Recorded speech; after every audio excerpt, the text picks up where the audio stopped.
Assalamualaikum warahmatullahi wabarakatuh. Apa kabarnya ale-ale? Sehat? Alhamdulillah. Jadi ale-ale penonton lu Abi usang beria, beda abi benandong. Nandong semong. Mari ini gelanda penonton lu. Benar ni? Tertanda.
Sembilan bane alewi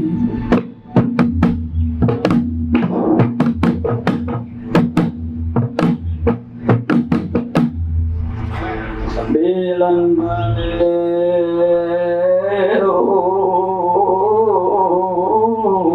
kosong tujuh.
Apa lagi mah benandung semua dari wagaan.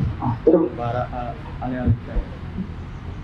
Itu ada kopi mana ada? Betul lang araw punya. Kan dia oleh kopi bisa. Alih-alih tahu kan penontonnya kopi mana penonton? Kopi ya? Kopi.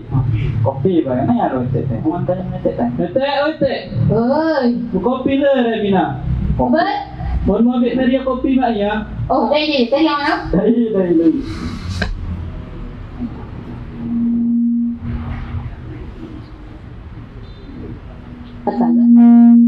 Kata tangga telepon. Ini baik teh ini. Bami maturun. Ayo. Kopi lah minana. Dok bah. Hangat teh bah, baru ya bah. Alhamdulillah. Tuh kalau gelak teleponnya. Ampun, Mak. Makasih dah teh. Dari mama kau pada ngereno? Oi, kamu mau oi. Ay, sih nasa ubah matu ala yun. Nomay matangnya erete. Yang kana mi kajak menandonya. Nomay sina saya. Dai, subuh yang mana nonton mana nontonnya yun. Subuh. Main gelana na. Benando. Nggak minum tapi kopi mo yun. Oh, Kopi kajak mah. Ano, ada wak. kamu ya deh, apa apa. Ah, Coba lo ngomongin orang. boleh deh. Kajak boleh.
Mantap pikiri bah.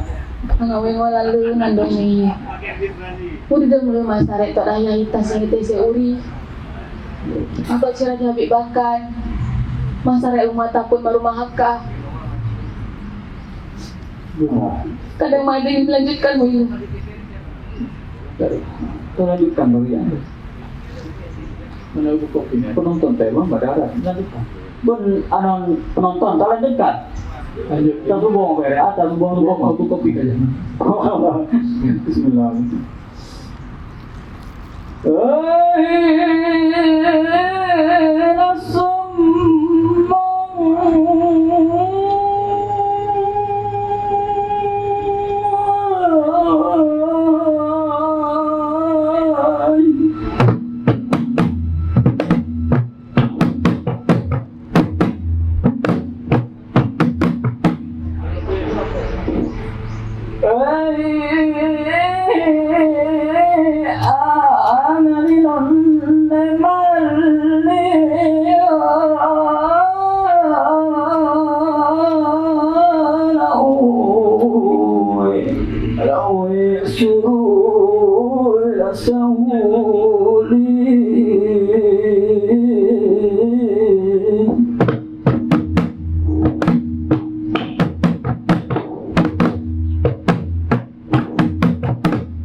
Nandong Sumong merupakan salah satu warisan tak benda dari Kabupaten Simelu. Syair-syair yang dilantunkan begitu banyak makna di dalamnya. Pada tahun 2004, tsunami telah menjadi bencana besar yang ada di Aceh. Tidak hanya itu, lebih dari 200.000 korban jiwa telah menjadi tamparan bagi masyarakat Aceh. Nandong semua mengajarkan kita untuk terus mengingat betapa besarnya Sang Pencipta yang ada di dunia ini. Kita di sini bukanlah apa-apa. Kita hanyalah manusia biasa yang tidak luput dari dosa.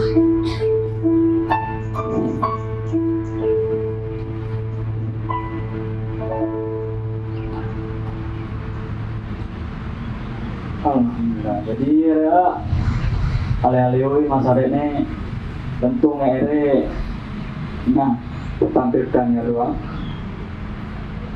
Benar? Boleh dari Boleh dia alih? Dari Ayah Sawi. Baik. dari azab.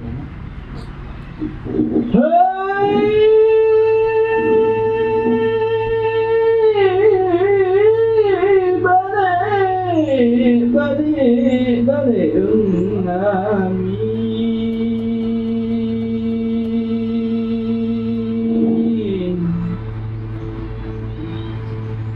Assalamualaikum. Assalamualaikum warahmatullahi wabarakatuh.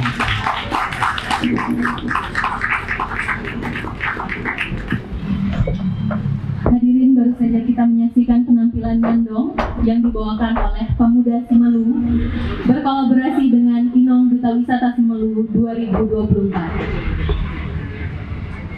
Seperti yang sudah disampaikan oleh penampil, Nandong, sebuah tradisi lisan masyarakat Simelu ini memiliki kekuatan yang cukup besar, mewarisi anak cucu keturunan masyarakat Simelu dengan pengetahuan terkait bencana smog atau tsunami dan cara mitigasinya, sehingga berhasil menyelamatkan banyak nyawa penduduk di wilayah Simelu dari gelombang tsunami tahun 2004 yang lalu.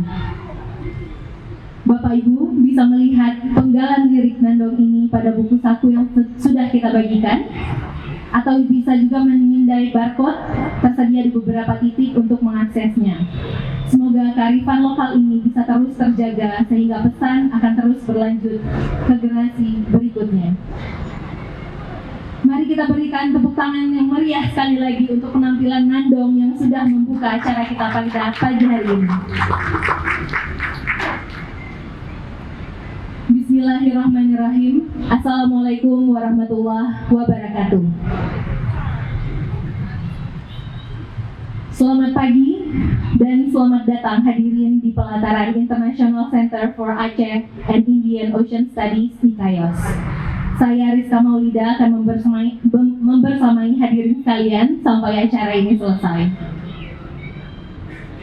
Berkumpulnya kita pada hari ini adalah untuk merefleksikan bersama 20 tahun musibah bencana alam tsunami lewat acara pidato kebudayaan bertajuk Jatuh Bangun Bangsa Telebeh, Struktur, Agensi, dan Momentum yang Terlepas pada Sabtu 28 Desember 2024. Untuk sejenak, marilah kita mengirimkan doa untuk para syuhada yang sudah berpulang dalam musibah tsunami Aceh tahun 2004 dengan membacakan Al-Fatihah.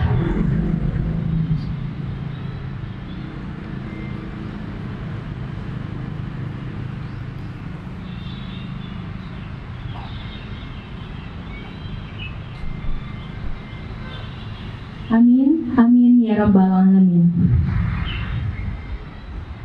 Untuk membuka acara kita pada pagi hari ini, mari kita mendengarkan kata pengantar yang akan disampaikan oleh Direktur IKAIOS. Kepada Bang Reza Idria, waktu dan tempat disilakan.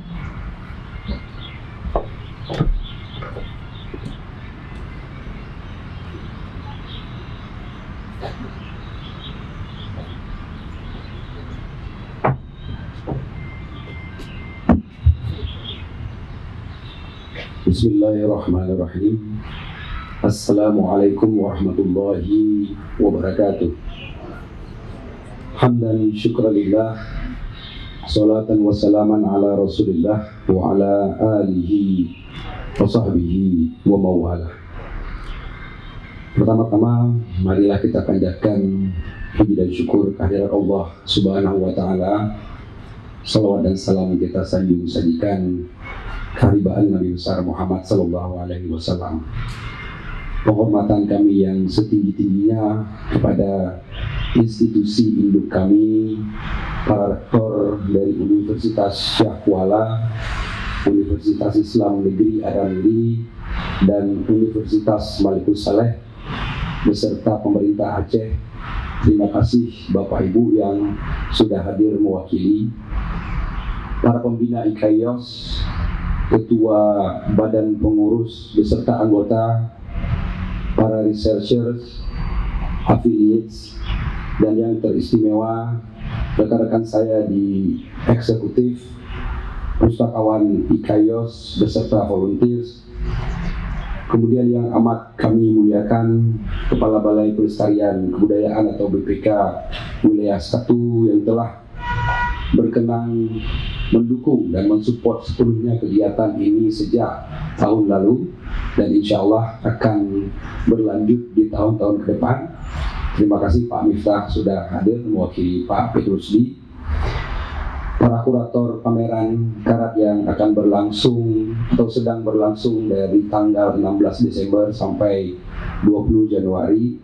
Terima kasih sudah berpartisipasi dan memberikan warna tertentu yang mungkin belum pernah ada sebelumnya, bagaimana menerjemahkan karya-karya penelitian ke dalam bentuk seni seperti yang sudah kawan-kawan lakukan di IKAIOS dalam sebulan ini.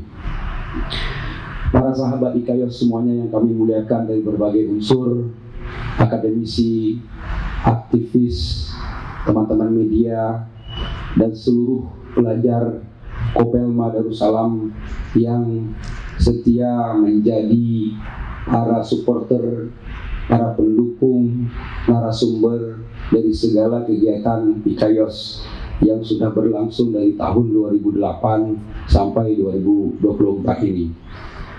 Kegiatan pidato kebudayaan ini seperti tadi disampaikan oleh sahabat kita MC merupakan agenda tahunan yang dilaksanakan oleh IKAIOS dan kita selalu mengambil momentum akhir tahun untuk menjadikan kegiatan ini sebagai salah satu tempat kita berkhidmat, tempat kita melakukan refleksi sudah berada di mana kita di dalam pergerakan sejarah ini. Dan pada kesempatan yang mulia ini kami menghadirkan salah seorang intelektual, seorang peneliti, sahabat kami di IKAIOS juga dan saat ini sedang menjadi pengkhidmat, pembelajar sekaligus teaching fellow di National University of Singapore, Muhammad Mirza Ardi, yang sebentar lagi akan menyampaikan pidato kebudayaan pada momentum yang luar biasa, yaitu momentum tsunami 20 tahun. Dan momentum 20 tahun ini tentu ada nilai tersendiri, namun bagi kita semua tentu bahwa setiap tahun peringatan tsunami itu juga memiliki nilai lebih tersendiri, dan kita tidak hanya berhenti bahwa kita hanya menghitung periodik 10-20, namun kita tentu berharap setiap tahunnya kegiatan-kegiatan seperti ini menjadi rangkaian kecil dari kesadaran masyarakat Aceh bagaimana sebenarnya ini kita menjadi bagian dari manusia yang mungkin sangat lemah ketika berhadapan dengan bencana, namun juga di satu sisi lain makhluk atau manusia atau segala hal yang menghuni Aceh ini adalah bagian dari gerak peradaban dunia juga. Jadi walaupun hari ini mungkin tema yang kita akan khidmati di sini dari yang akan disampaikan oleh orator kebudayaan adalah tentang bangsa Senebe ya. Nah, ini judulnya dan segala isinya ini betul-betul kami berikan keleluasaan kepada orator atau penyaji pidato kebudayaan untuk memilihnya, untuk betul-betul mencurahkan segala pikiran, segala amatan yang beliau lihat dalam ya 1 atau 2 dekade terakhir dari pantauannya terhadap arah dan sudah berada di mana Aceh. Dan ini semoga juga menjadikan kesadaran seperti saya tekankan tadi bahwa Aceh adalah bagian dari dunia global juga, ya. Apapun yang terjadi di sini itu, kalau itu positif bisa menyumbangkan sedikit hal positif terhadap peradaban dunia, dan kalau itu pun itu negatif, maka kita juga akan turut menyumbang celah bagi peradaban dunia. Dengan tidak memperpanjang mukadimah, karena yang kita tunggu-tunggu nantinya adalah pidato kebudayaan yang akan disampaikan oleh Mirza Ardi, kami sekali lagi mengucapkan terima kasih kepada Bapak Ibu yang sudah hadir pada kesempatan yang berbahagia ini. Insya Allah setelah pidato kebudayaan kita akan menikmati beberapa penampilan kesenian dan kebudayaan Aceh, dan yang paling penting setelah ini nanti ada kuah belanong yang bisa kita nikmati bersama, menjadi bagian dari kenduri kita bersama, berefleksi, mendoakan mereka yang sudah pergi dan membangun mimpi masa depan bagi Aceh. Demikianlah akhirul kalam.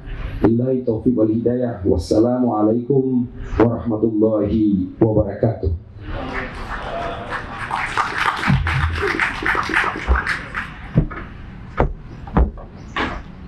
Terima kasih Bang Reza.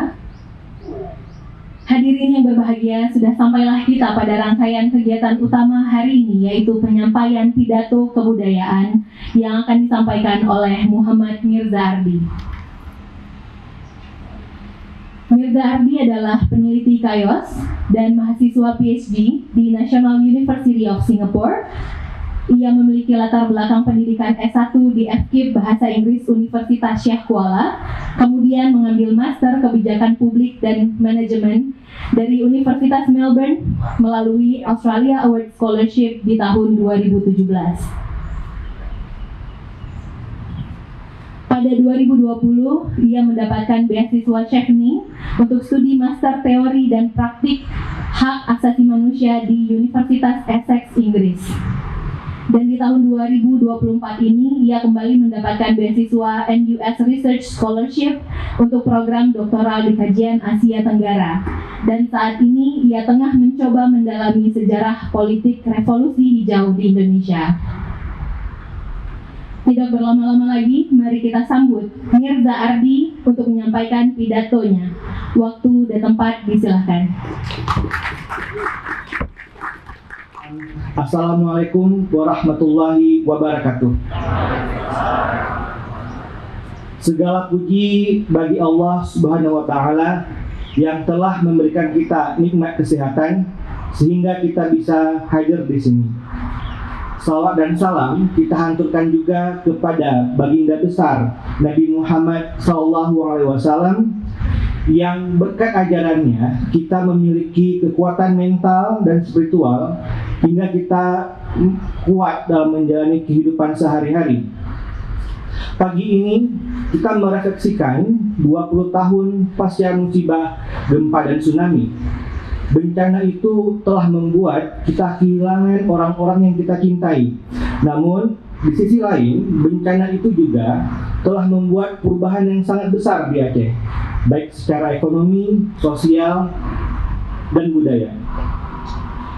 Aceh menjadi satu-satunya provinsi di Indonesia yang memiliki partai lokal, dan juga satu-satunya provinsi yang bisa melaksanakan syariat Islam. Kemudian bersama Papua kita mendapatkan dana otonomi khusus untuk mengejar ketertinggalan di bidang pembangunan. Aceh pasca MOU adalah kesempatan untuk mewujudkan apa yang selama ini kita dambakan bersama, menjadi bangsa terlebih di atas ruang dunia.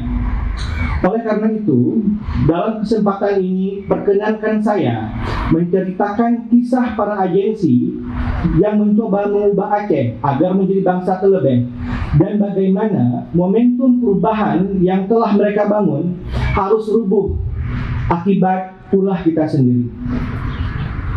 Contoh agensi yang paling berhasil dalam sejarah Aceh adalah Iskandar Muda. Sebelum dia berkuasa, Aceh dilanda krisis politik. 2 orang sultan di 2 generasi sebelum beliau meninggal dibunuh. Hingga ada 2 pergantian sultan 3 kali dalam setahun.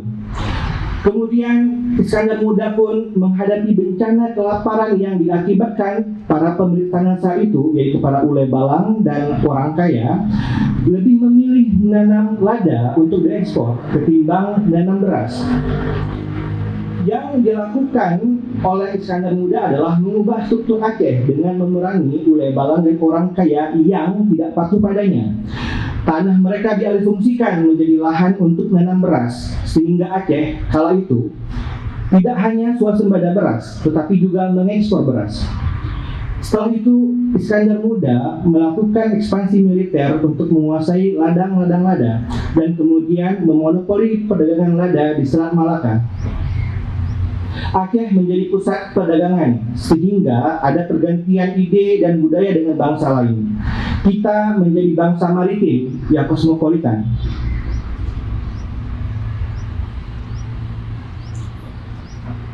Setelah Iskandar Muda wafat, momentum kejayaan Aceh yang telah ia bangun perlahan-lahan surut akibat konflik internal elit Aceh. Hingga akhirnya armada tentara Belanda pun datang menyerang. Perang Aceh dimulai. Untuk melemahkan perlawanan orang Aceh, Belanda menanamkan rasa superioritas perkauman pada orang Aceh. Orang Perlak dibuat merasa lebih tinggi daripada orang Pidi dibuat merasa lebih mulia daripada orang Samalanga. Politik pecah belah ini bisa dikatakan gagal. Namun, bekas didikan kolonialisme ini masih berbekas di kita. Sampai sekarang, masih terjadi. Misalnya, jika ada pergantian pemimpin di satu institusi, maka jajaran di bawahnya pun diganti dengan orang-orang satu kaum atau satu kelompok. Perang dengan Belanda menghancurkan perdagangan lada di Aceh. Hubungan dengan dunia luar terputus. Tidak ada lagi ide-ide baru yang masuk ke Aceh. Perang Aceh juga memberikan trauma sejarah kepada segala hal yang datang dari Barat. Aceh yang awalnya sangat terbuka dengan dunia luar menjadi tertutup dan curiga dengan ide-ide baru, terutama dari yang datang dari Barat. Misalnya saja, di awal abad 20, ulama-ulama tradisional di Aceh menolak adanya sekolah, menolak ilmu-ilmu dan agama, dan menolak perempuan diajari oleh guru laki-laki.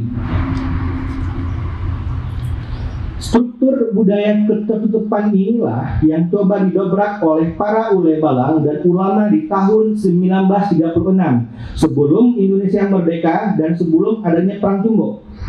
Mereka membuat Feslak Tabligh Akbar di Lubuk 3, Mukim Kerukun, dan pertemuan ulama-ulama di Kutaraja. Di pertemuan itu, Tunku Abdullah Lampu mengatakan kewajiban negara untuk membangun pendidikan yang bermutu, karena dari masa Rasul sampai Abbasiyah, kas negara dipakai untuk mengembangkan ilmu pengetahuan. Kemudian ada Tunku Hasbal Indrapuri.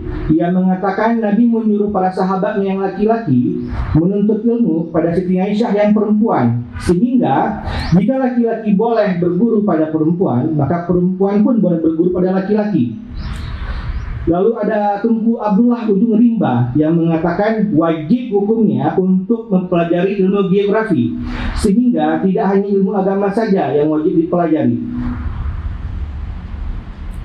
Tiga pendapat ini kemudian diformulasikan sebagai keputusan Kedah Singel di rumah Teguhnya Arif yang juga dihadiri oleh Dr. E, yang isinya membolehkan berdirinya sekolah, menyatukan pelajaran umum dengan pelajaran agama, dan diperbolehkan perempuan berguru pada laki-laki.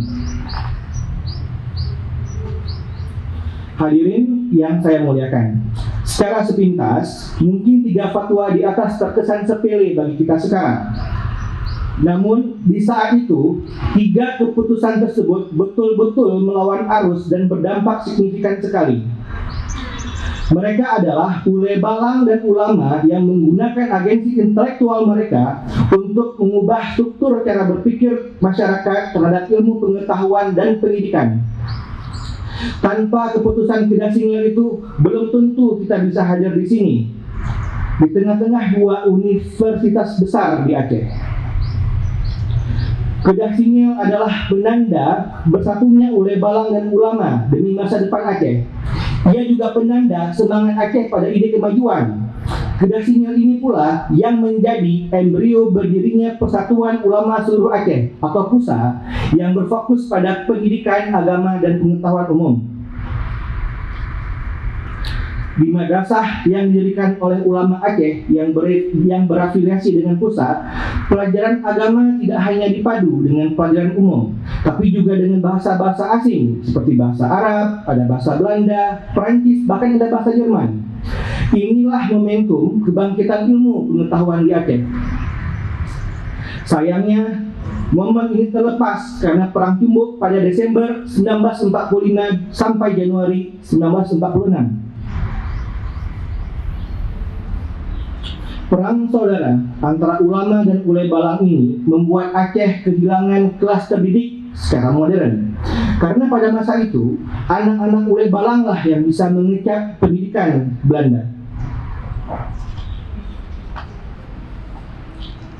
Momentum kebangkitan ilmu pengetahuan yang dipelopori oleh Madrasah PUSA juga lepas karena pemberontakan DITI dari tanggal 20 September 1953 sampai 22 Desember 1962.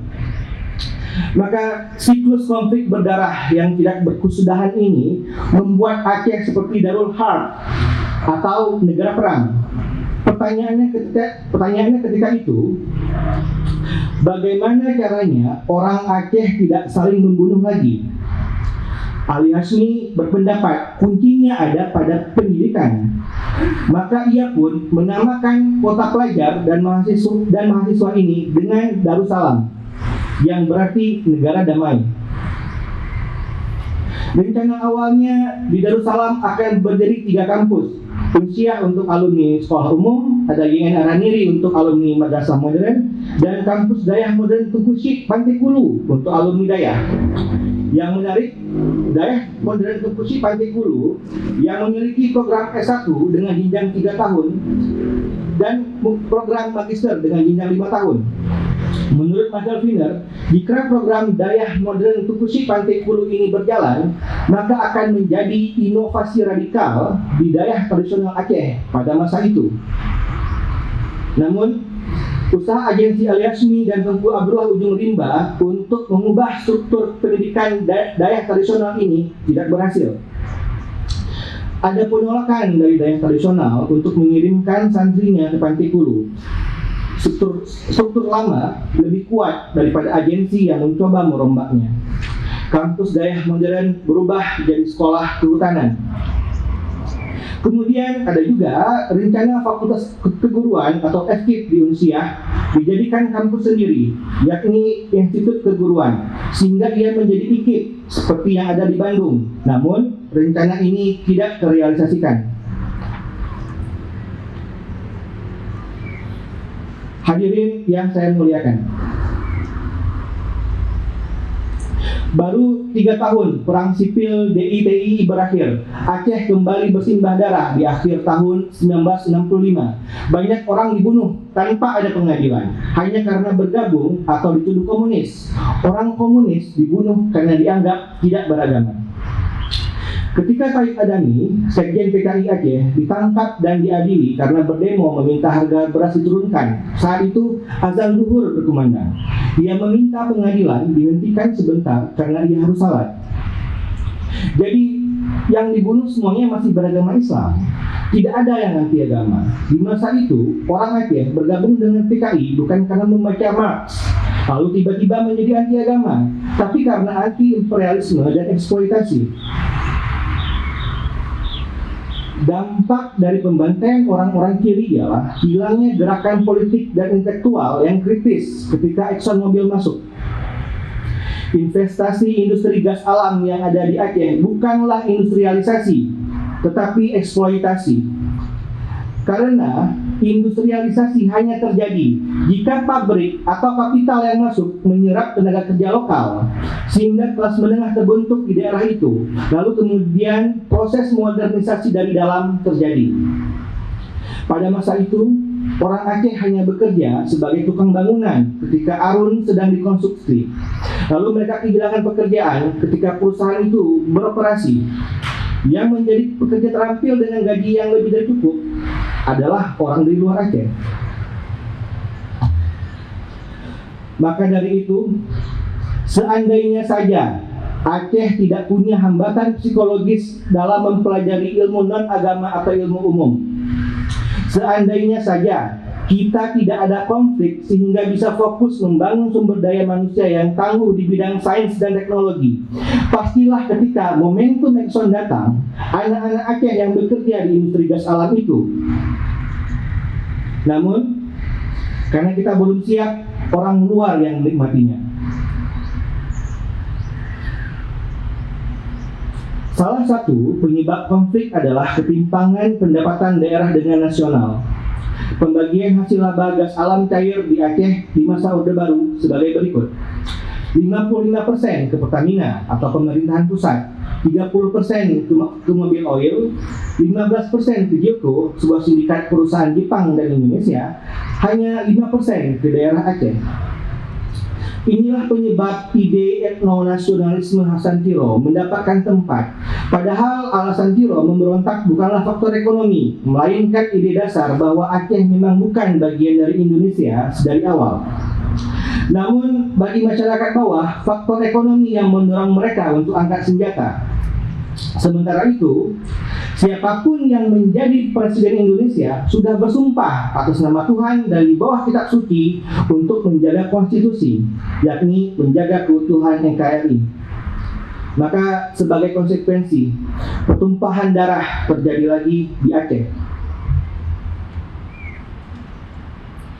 Hadirin yang saya muliakan, pertanyaannya sekarang, setiap kali terjadi ketidakadilan dan ketidakpuasan, apakah solusinya harus selalu angkat senjata? Apakah tidak bisa diselesaikan melalui jalur politik dan lobby? Terlepas dari sedikitnya pendapatan daerah yang kita terima, di satu sisi pembangunan di Aceh sudah berada di jalan yang benar. Izinkan saya mengutip dengan agak panjang tulisan begawan sejarah dari LIPI asal Minang, Profesor Taufik Abdullah. Orde Baru pun lahir. Era baru mungkin telah dimulai bagi Aceh. Pada awal 1970-an, Aceh menunjukkan tanda-tanda akan menjadi model teladan tentang bagaimana seharusnya sebuah daerah di era pembangunan. Di bawah pimpinan Rektor Universitas Syahban setempat, Profesor Majid Ibrahim, seorang ekonom yang memiliki koneksi nasional yang baik, ia bersama intelektual Aceh lainnya mendirikan Badan Pembangunan Aceh yang bekerja sama erat dengan Gubernur Aceh. Saat itulah sejumlah dosen ditugaskan langsung ke pemerintahan provinsi. Kepala serta beberapa anggota Badan Perencanaan Daerah berasal dari universitas. Beberapa bupati direkrut dari universitas dan Institut Agama Islam Negeri. Karena Aceh akan segera memulai proyek-proyek pembangunan besar, mantan gubernur yang telah berusaha sekuat tenaga untuk membuka jalan menuju industrialisasi Aceh diangkat menjadi salah satu direktur PT Arun, sebuah perusahaan patungan dengan perusahaan asing. Universitas Syah Kuala menjadi tuan rumah pusat pelatihan penelitian ilmu sosial dengan peserta yang datang dari seluruh negeri. Kantornya di sebelah kanan Anda. Secara praktis, program ini berarti bahwa setiap tahun 12 sarjana muda dari daerah lain di Indonesia berkesempatan untuk mempelajari berbagai aspek situasi kehidupan di Aceh. Ibu kota Aceh, Banda Aceh, menjadi tuan rumah acara nasional besar seperti kompetisi membaca Al-Quran dan kegiatan lainnya. Segalanya tampak cukup menjanjikan dan masa depan yang cerah sudah menunggu di depan mata. Ironisnya, kekayaan alamnya lah yang merusak masa depan cerah Aceh. Hadirin, di masa Orde Baru, yang menjadi agensi adalah para teknokrat yang juga para dosen di kampus Darussalam ini. Para teknokrat Aceh ini, kata Profesor Dr. Tuku Haji Ibrahim Alfian, adalah orang modern pada masanya yang mencoba menembus tanda-tanda zaman ketika menghadirkan Aceh dengan sebuah visi yang baru. Dengan segala keterbatasan yang ada, seperti yang dikutip Aspinall di Islam and Nation, mereka mampu menjadikan Aceh sebagai provinsi di luar Jawa yang paling baik performa ekonominya. Padahal pembangunan Orde Baru sangatlah berpusat di Jawa. Hubungan mereka yang baik dengan elit nasional juga membuat Aceh di tahun 1987 menjadi provinsi luar Jawa yang paling banyak mendapat dana bantuan dari pusat, nomor 5 se-Indonesia. Namun, dari perspektif lain, ada mantan pejuang GAM melihat fenomena pertumbuhan ekonomi di Aceh masa itu hanya dinikmati oleh segelintir elit, lalu dilanjutkan oleh anak-anak mereka. Kecemburuan ini bisa dipahami dan memang benar adanya. Namun, apakah tepat solusinya angkat senjata? Banyak dokumen sejarah menunjukkan bahwa para teknokrat ini sadar tantangan terbesar mereka ketika itu adalah bagaimana pertumbuhan ekonomi di Aceh bisa merata ke rakyat banyak. Dan dengan ilmu ekonomi yang mereka miliki, mereka berjuang menuju ke arah pemerataan ekonomi. Namun sayang, momentum pembangunan dan pemerataan ini harus terlepas karena konflik bersenjata. Aceh menjadi daerah yang tidak aman, sehingga tidak menarik bagi investor. Dulu Aceh memiliki pabrik gula Cok Girik dan industri Surut Kurnia yang tiap bulan Ramadan dan Lebaran kita minum sampai sekarang. Yang terjadi kemudian Cok Girik berhenti beroperasi dan pabrik Surut Kurnia pindah tempat produksi dari Kampung Mulia ke Sumatera Utara. Kita tidak bisa menafikan konflik bersenjata adalah salah satu faktor kenapa dua industri ini mati dan pergi. Konflik membuat Aceh mengalami deindustrialisasi. Tidak hanya itu, kita kembali membunuh sesama orang Aceh. Sekolah dibakar dan 2 orang rektor ditembak mati. Lalu bencana alam tsunami pun datang, seolah memberikan kita teguran.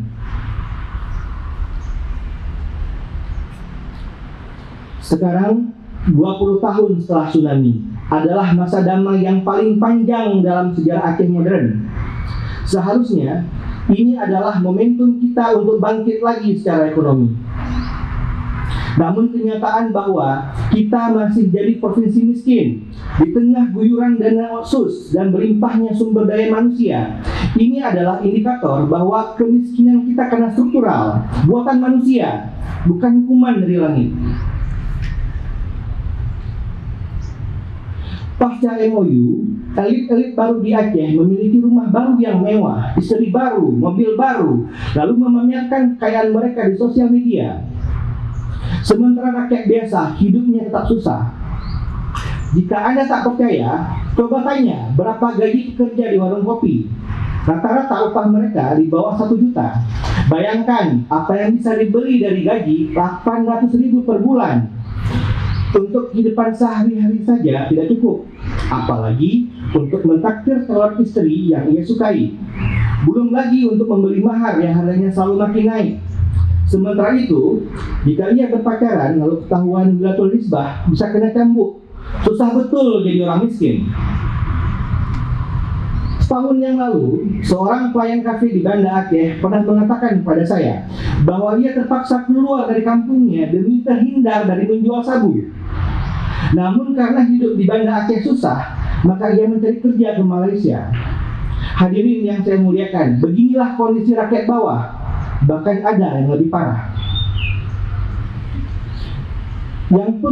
Yang kita perlukan saat ini adalah kekuatan agensi berupa pemimpin yang kuat seperti Iskandar Muda yang mampu mengubah Aceh dari pandemi kelaparan menjadi negara yang stabil, kuat secara ekonomi dan memiliki budaya maritim yang kosmopolitan.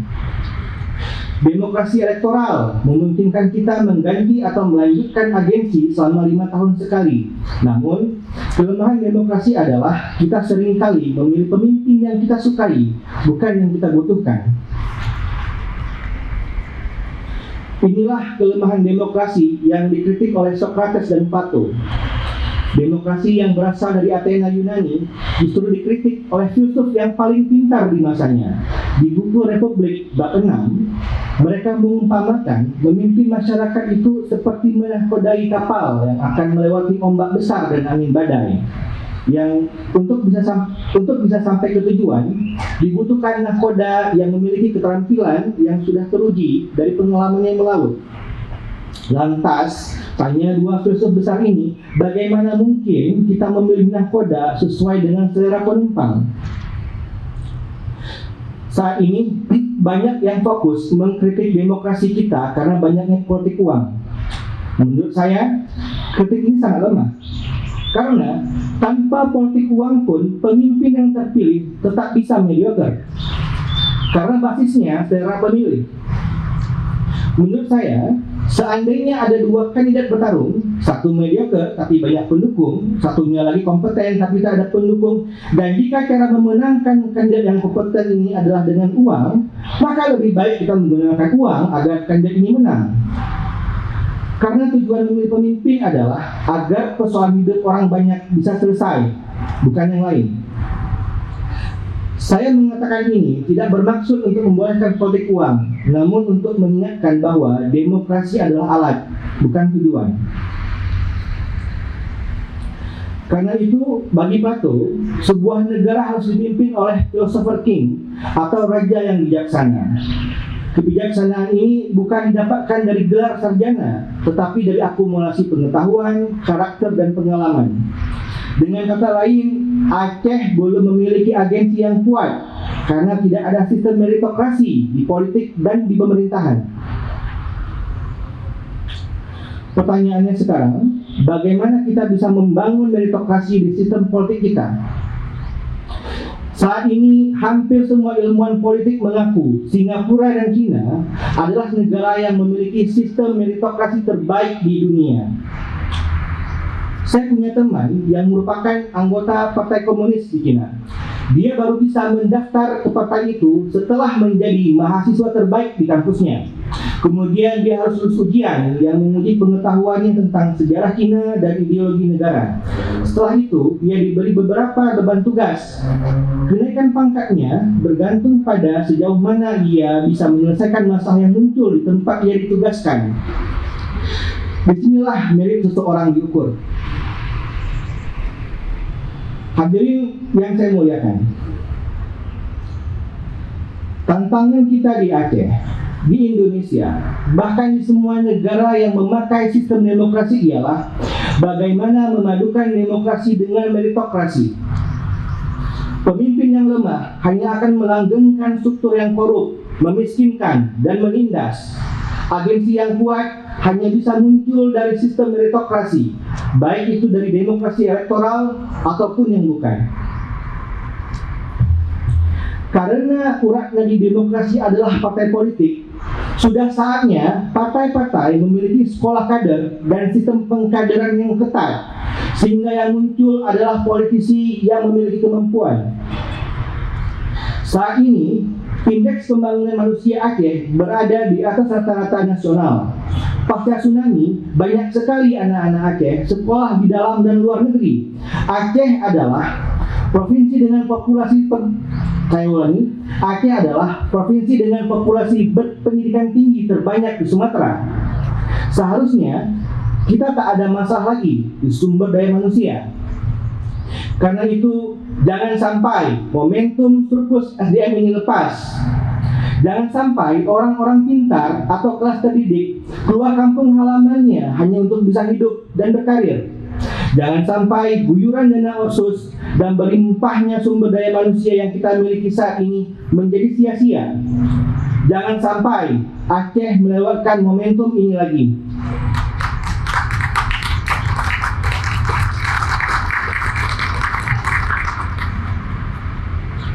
Tuhan sudah memperingatkan kita di surah Ar-Ra'd ayat 11 bahwa sesungguhnya Allah tidak mengubah keadaan suatu kaum sehingga mereka mengubah keadaan yang ada pada diri mereka sendiri. Dan apabila Allah menghendaki keburukan terhadap suatu kaum, maka tak ada yang dapat menolaknya.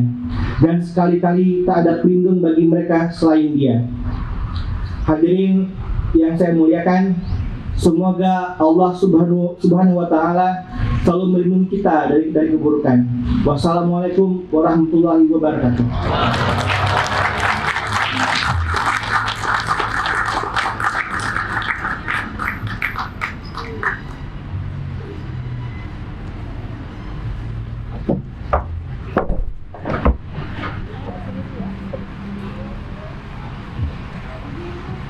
Selanjutnya adalah penyerahan souvenir kepada Mirza Ardi oleh Ketua Pengurus IKAYOS.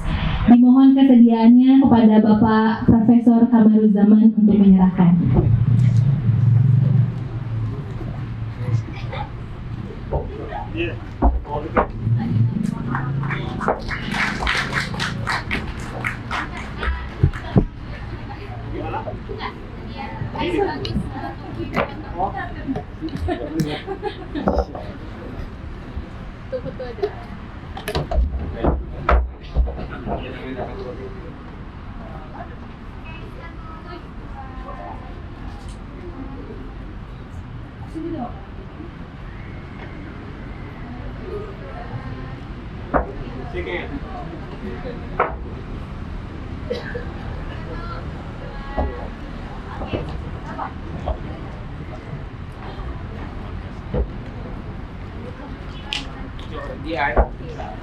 Hadirin sekalian, sudah sampailah pada rangkaian kegiatan acara, akhir kegiatan acara.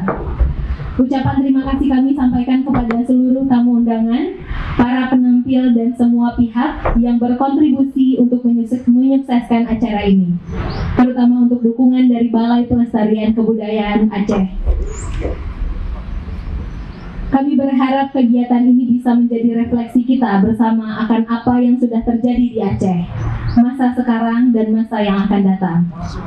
Selain itu, semoga acara tahunan IKAYOS ini bisa menjadi titik temu kita semua untuk memahami, menghargai, dan merayakan gagasan dan pemikiran terkait persoalan kesenian, kebudayaan, dan peradaban. Setelah acara ini selesai, kami ingin mengundang semua hadirin untuk bisa datang ke dalam gedung IKAYOS untuk tidak melewatkan pameran karat yang merupakan rangkaian acara refleksi 20 tahun tsunami persembahan IKAYOS.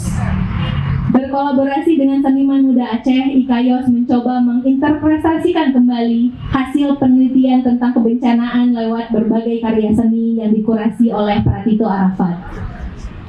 Dalam kurun waktu 20 tahun terakhir, bisa jadi banyak hal-hal yang kita ingat dan yakini tentang tsunami dan bencana lainnya pelan-pelan mulai berkarat, keropos, dan bahkan pupus.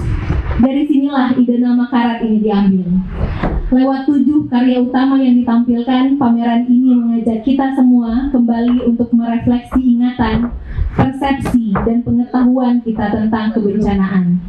Karena semestinya kita sadar perihal bencana adalah perkara yang mekarat. Hadirin sekalian, sebagai penutup, mari kita saksikan penampilan musikalisasi puisi dari komunitas Teater Rongsokan. Teater Rongsokan adalah organisasi seni yang aktif berkesenian sejak 28 Mei tahun 2001, terutama fokus pada seni teater dan seni pendukung lainnya termasuk musik, seni rupa, sastra, dan multimedia. Sejak terbentuknya komunitas Teater Rongsokan secara aktif ikut andil dalam berbagai perhelatan seni, festival, baik dengan penampilan tunggal ataupun kolektif. Hadirin sekalian, selamat menyaksikan. Saya Rizka Maulida selaku MC undur diri. Sampai jumpa di Pidato Kebudayaan IKAYOS 2025. Assalamualaikum warahmatullahi wabarakatuh. Sebuah musikalisasi puisi dari Teater Rongsokan dengan judul Mereka karya Zubaidah Johar.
basah di rahimku. Anak masih pasrah tanpa susu, tanpa ilmu.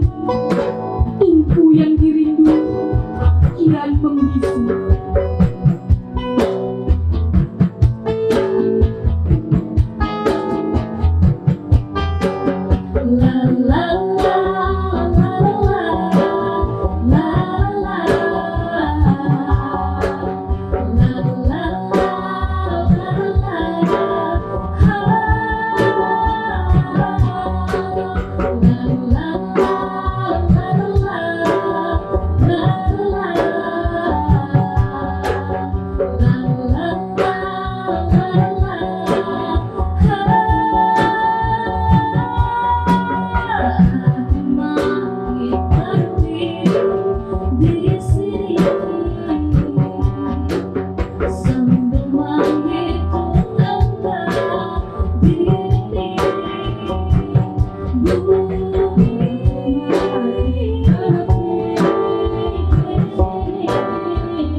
Lagu yang kedua masih dalam karya Zubaidah Johar yang berjudul Geleng Rapai Geleng.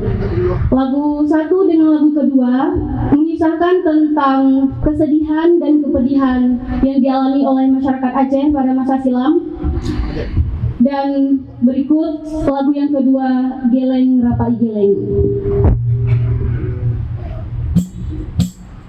Haila utsa ila umpamu alon dapai di etan berlomba-lomba hai baju salamu konsalon salamu lafun awai bagata haila utsa.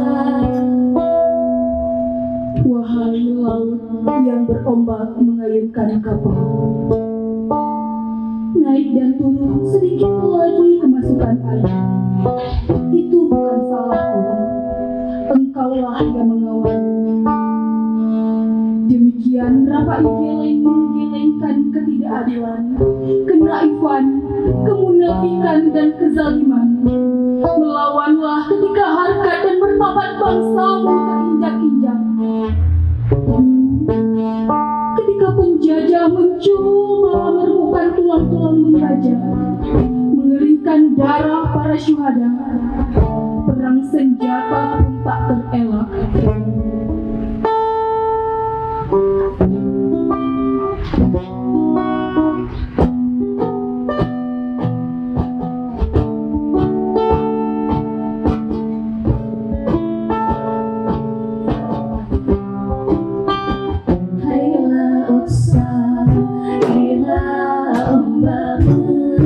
Alon rapai di, alon berlomba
dan oleh tajamnya luka yang masih menganga.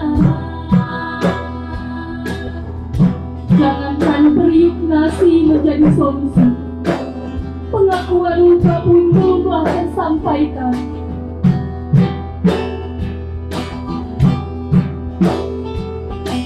Kemana keadilan dicari di bumi, ketika penghuni tidak mengawali perlawanan terhadap diri sendiri, melawan memperkosa saudara sendiri. Hanyalah usaha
dalam acara Pidato Kebudayaan tahun 2024. Kami juga berharap Aceh pasca tsunami terus mengalami kemajuan yang pesat. Kita tidak lagi mengulang masa lalu dan semoga Aceh cepat pulih dengan kesakitan yang pernah dirasakannya.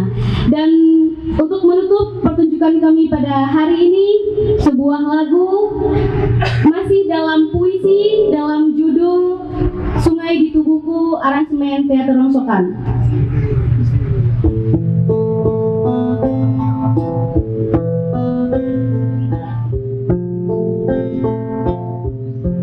Hikayat Kampung Kini, karya Reza Ibrahim.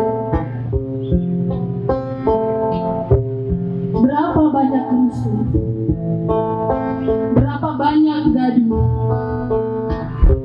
rebah tubuh menyanggah rindu kampung. Hasrat masih penuh, apa daya wajah tinggal separuh. Darah peluh jadi kenangan lahan bersabun. Gempita kampung menggelar hajat, desa umpat diselari akad rujuk. Berapa punah, berapa sekarang? Letih penat musnah dibelai peluk. Perjamuan yang megah segera usai. Dua mempelai mengusung kerenda, terhumbalan dalam uap candu membelai. Langkah gontai, sisa mabuk di ujung pesta.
Aku berbagi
wabarakatuh.